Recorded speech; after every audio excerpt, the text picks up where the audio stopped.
Hallelujah राबाला रा रा रा मामबोलो प्रेज गॉड। सारी जमात पर तेरी बरकत को लेता हूं और जितने बीमार आए खुदावंद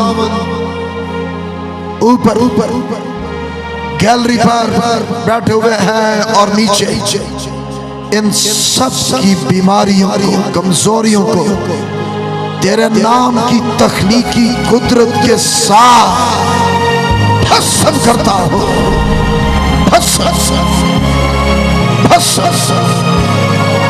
आमीन आमीन आमीन आमीन।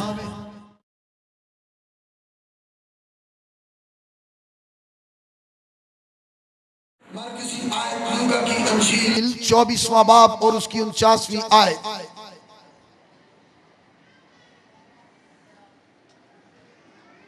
और उसका वो हिस्सा जो इश्तहार पर दिया गया है, मैं उतने हिस्सा को पढ़ूंगा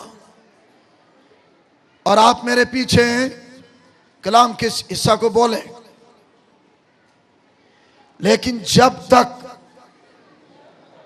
आलमे बाला से तुमको कुव्वत का लिबास ना मिले, इस शहर में ठहरे रहो। चूंकि ये कलाम बहुत वसी है, ऐसा मुमकिन नहीं है कि अगर मैं इस पर 3 दिन बोल चुका हूं तो उसके बाद फिर ऐसी गुंजाइश नहीं है कि इस पर और बोला नहीं जा सकता। कलाम लामहदूद है, बहुत वसी है और रूल कुछ से अगर कोई ले सके तो ऐसा नहीं है कि रूल कुछ के पास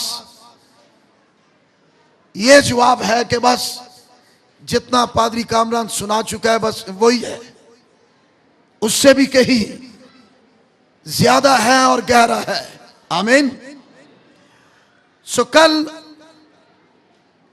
इस कन्वेंशन के, मैं अभी कन्वेंशन के मजमून के मुताबिक आपके साथ कलाम शेयर कर रहा हूं। आग के हवाले से, इस आग को हासिल कर लो। आग को जलने के लिए, आग को जलने के लिए उसे जरूर कोई ऐसे मटेरियल की जरूरत है जिसके साथ आग जलती है। तेल और पेट्रोल, ओके। लेकिन जिस आग की बात मैं कर रहा हूं और जिस आग के ताल्लुक से कल से मैं आपके साथ कलाम शेयर करना शुरू किया है, उस आग को किसी मटेरियल की जरूरत नहीं है। एक बात। दूसरी, वो आग जो है जमीन से निकलने वाली नहीं, वो आग आसमानों से नाज़िल होने वाली है। Hallelujah, praise God. इसलिए बेशक आग बजाते खुद कुछ नहीं है अगर उसको साथ जलने के लिए मटेरियल ना मिले। लेकिन जिस आग के ताल्लुक से मैं बात कर रहा हूं, वो आग इलाही शख्सियत की सूरत में है, जो आग का भी मूजद है। आमीन। रोशनी का मूजद है। हम आग को खुदा नहीं मानते, बल्कि खुदा आग की सूरत में ज़ाहिर हुआ है। हम उसको मानते और उसका प्रचार कर रहे हैं और उसी को जानना चाहते हैं और उसी को हासिल करना चाहते हैं। आमीन। सो खुदा आग की सूरत में जाहिर हुआ है और झाड़ी जल नहीं रही। खुदा की जात वाहिद है, खुदा की जात वाहिद है, उसमें किसी और का दखल नहीं है। इसलिए वो ऐसी आग है जो ऑल इन ऑल, सब कुछ वो खुद आप ही है। आमीन। लिहाजा हम कभी भी खुदा के अंदर किसी और चीज को या शख्सियत को बाहर से शरीक करने वाले नहीं। चलते चलते ये मैं बात जरूर कहना चाहूंगा। अक्सर लोग या हमारे करबो जवार में ऐसे जुमले कुछ सुनाई देते हैं कि मसीही लोग जो है वो शिर्क को मानने वाले हैं और शिर्क का इल्जाम मसीहों पर लगाया जाता है।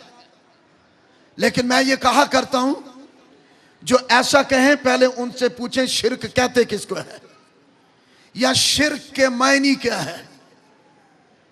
क्योंकि मैं उस आग की, आप अंडरस्टैंड कर रहे हैं, उस आग की बात कर रहा हूं जिससे किसी मटेरियल की जरूरत नहीं है। आमीन। उसमें किसी और का दखल कभी भी मुमकिन नहीं है। उससे निकलता है लेकिन उसमें से कुछ डालना मुमकिन नहीं है। लिहाजा ये इल्जाम, ये धब्बा या लैक ऑफ नॉलेज है या शैतानियत है जो शिर्क का इल्जाम लगाया जाए। क्योंकि शिर्क के मायने ये अरबी का लफ्ज है जिसके मतलब है कि खुदा के साथ किसी और को शरीक करना। उसमें ये कुफ्र है। कोई क्या कहेगा, हम खुद इस बात को मानते हैं, ये कुफ्र है। फिर कुफ्र एक शिर्के जिल्ली है और एक शिर्के खफई है। शिर्के जिल्ली जिसका मतलब है कि खुदा की जगह, खुदा की तरह किसी बुत को सिजदा करना या मानना, यह बुत परस्त जाने, उनका काम जाने, लेकिन हम नहीं ऐसा। फिर शिर्के खफई, खुदा की जगह किसी इंसान पर भरोसा करना। यीशु वो नहीं है जिसे हम सिजदा करते, खुदा मानते हैं और उसे खुदा के मुकाबला में एक खुदा जानते हैं और खुदा में उसे शामिल करते हैं। यीशु वो है जो शरीक नहीं किया जाता, शिर्क नहीं है, बल्कि आज खुद यीशु ने यह कहा है 8वां बाब यूहन्ना की अंजील और उसके 42वीं आयत में, मैं खुदा से निकला हूं, मैं बाप से निकला हूं। सो हम उसको मानते और प्रचार करते हैं जो उससे निकला है, ना कि उसमें शामिल करते हैं। Hallelujah, hallelujah. तो खुदा में से खुदा है।